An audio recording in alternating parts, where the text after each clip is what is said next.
How are you? See, you have a channel? Yep. Hustling Horsepower, YouTube, Facebook, all that jazz. Gotcha. So what's the setup on this? This is a twin turbo big block Chevy. It's a 509 cubic inch deal. 4 Warner, 82 millimeter turbos. We've ran pretty decent mile an hour with the stuff, and it's plenty of power for doing the no prep that we're really going to focus on here. This is the 60 foot is about like, or to the 300 foot is about what we're going to be, the type of racing that we're going to be doing this year. But we're really going to focus on the backside stuff and the slower no prep stuff. It's just a little bit easier on parts and so on and so forth. And it's a fun tuning game. I like that chess part of it, of making the car work. And we built this car. We built this car in 2 months and 2 days. And wow. But we built it in the focus of doing like the backside stuff, and those races are happening just about every week, and they're pretty decent payouts. So my girlfriend and I, we just had our first child just over a month ago, and she's napping in our friend's motorhome. But congratulations. Thank you. So yeah, Miley's gonna be out here, and I don't know, just out here having some fun. Yeah, she'll be learning the family business now. Yeah, I guess. So what's the situation with the wing? What one? There's one's a fixed wing, and then there's the lower wing is it's actually an active wing. So I drop that at different miles an hour and different speed depending on what weight bias I'm running on the car, and if there's a bump out there or this or that, different track conditions. So I could put different spacers in here. Right now I have it set up so there's no spacers in here, but I could actually put different spacers in here so I could change the wing as what it sits once the air is dumped out. But we leave the line with this fully up, and it helps it for the first, depending on the stuff, but generally 100 feet out or so, and then we generally drop this thing about 300 feet out. Wow. Yeah. Nice small tire. Yeah, 28s. We stay on 28s almost all the time. I'd like to put a 29.5, 10.5 on this car before too long, but almost everything that we do is all 28 small tire stuff. So gotcha. Sure, small tire. So I see you got also the swing outdoors, kind of like Yeah, it's factory suicide doors. The 33 and 34s have the factory suicide doors on them. So yeah. Well, I love the car.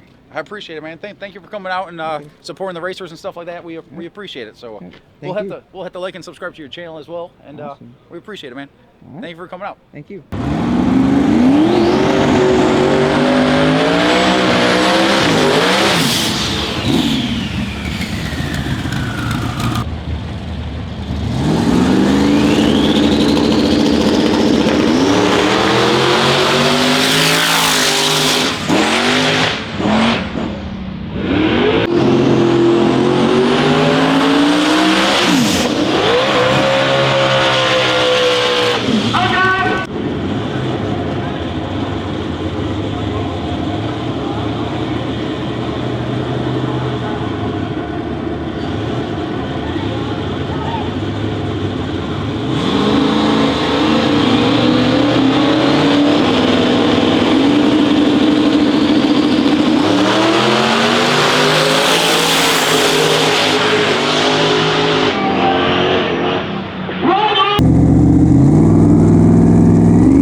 Congrats on the first and second win.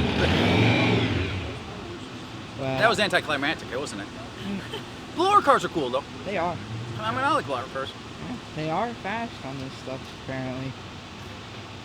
Yeah. Except Not that time. No, they're good. They're good people, and that car runs very, very well. He's been very fast at a lot of these frontside no preps. Like for what it is, old school roots blown big block Chevy. The thing runs very well, and it's been, I believe it's been in the 470, 480 range. I believe. no prep? I believe so. Wow. Yeah, like better no prep, but yeah. How did the last two passes feel? The last pass, the first round felt good, but it wanted a lot more, right? Second pass, it felt, I gave it a little bit at 3 seconds out, not much, just a little bit, and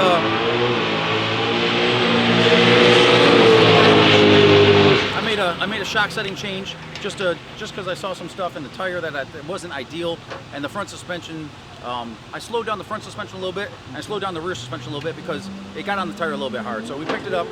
It doesn't sound like a lot, but we picked it up 3/100ths of a second between the first pass and the second pass. That's pretty So, good. and that's in the 60 foot there. So, for example, like in the 60 foot, 1/10 of a second, which would be 10/100ths of a second, we'll pick you up 2 to 3 tenths out the back, right?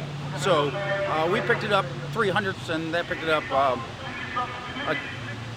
11/100ths out the back. Wow. So, and it was all just basically in the 60 foot, just giving it a little bit, and that's dang near. It was basically the identical tune-up.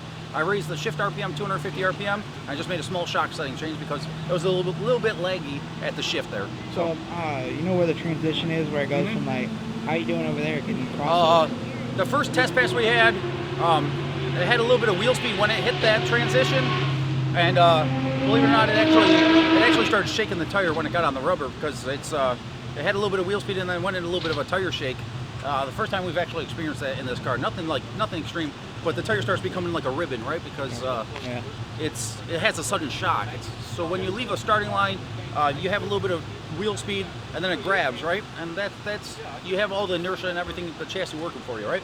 But when you have wheel speed and it turns into like a complete dead hook at a transition like that, and everything's already, the front end's fully extended already, and the rear end's already set, the only thing left to absorb it is the tire itself, right? So it came into a little bit of a tire shake there, but if we were racing, I would have jumped on the scramble button to get it out of that tire shake, right? Because you could turn that, you could take the wrinkle out of the tire and let it walk out the back. But we weren't racing there, so I lifted early, and it went pretty good. But the incrementals down low were pretty good. So we picked it up from our first test pass to second round. So the 3 passes, we picked it up 1/10 in the 60 foot, and that's pretty significant. So, Yep. yeah. I think what? That watch is forward, so it's pretty cool. It gives you a pretty cool view. And one thing I forgot to ask you is what rear end does it have in it? I built a Ford 9-inch for it. It's a fabricated 9-inch that I did. I actually built that for the Dirty 30 that we lost in a fire, and then I cut it all apart. I built it for the Homegrown Hustler, and then we got hit in the car on that street, so I cut it all apart again and re-bent it around and reused it. So that rear end's been in 3 cars, and I've built that rear end 3 times now. But yeah, Wow. it still works, and getting the job done. Thanks. Well, But- good luck. Appreciate it, guys.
we've had this car together for early September. Like last week of August, the first week of September was the first real event with it. So we've had it together 14 events now. We race quite often, me and my girlfriend, and we've been to 4 finals now. And now we're 2-2 in the final. So that's that's pretty good. It's better than being 3-1. So like with the old car, the Homegrown Hustler, we had that car 7 months or 5 months, sorry, and we were 6-1 in finals. So like that's pretty brutal. Like that's hard. Like splits and stuff like that. Like money splits and stuff like that. Those guys were good, right? You know, so we did. When I'm a loser, I want to be a loser. When I win, I want to win, kind of thing. And not just financially, but like so on and so forth. But they're very good competitors and stuff like that. And they were heads up, made a good race out of it. So that's cool. And we did. I don't know. It's not a number thing, but pretty close to a 50-50 split. But a slight odd on that. So that's pretty cool. It was a complete last minute decision to come out here. So 8:30 last night, we were just debating about coming out here or not, but a guy wants to buy my trailer to free up some money to do some other racing and get ourselves a motorhome since we just had our first child. So he wanted to buy that, and I was like, well, so Maddie, do you want to make the trip and like we'll come out here and see if Smiley Miley MVP, our firstborn, wanted to come out here and try to get her first win, and we got it done. So. My daughter's apparently she's a little good luck charm, so that's pretty cool, and it was cool to have them out here for that one. Well, you got to come back because there's February 11th, Clifton. Yeah, we're gonna be here for February 11th. Oh. The car's staying down here in actually North Carolina, and then we'll be down here February 11th, and then on the February 12th, that night I got to drive 7 hours down to Florida to do a deal with 1320 Video. And then we're actually doing Sick Week. Me, Maddie, MVP, Sexy Rexy. I don't know if you saw Sexy Rexy. He's got blind in one eye, crooked. He's traveled like 300,000 miles with us all over the country. He's a pretty cool dog. You gotta check him out. So the 4 of us are jumping in our friend's Trailblazer SS, and we're gonna do Sick Week, which is similar to Drag Week that we did, and Sick Week, Rocky Mountain Race Week. We did all that stuff. So we went down last February for Streetcar Takeover, and we saw Tom Bailey, all of them down. Yeah, we might stay down there for Streetcar Takeover. And so we're gonna do the Monday through Friday deal, like the 12th to the 17th, Sick Week, and then we're probably gonna jump in the truck and trailer and head up to Alabama to race that deal. So I figured if we gotten some money here, we're gonna spend a couple extra days down in Florida.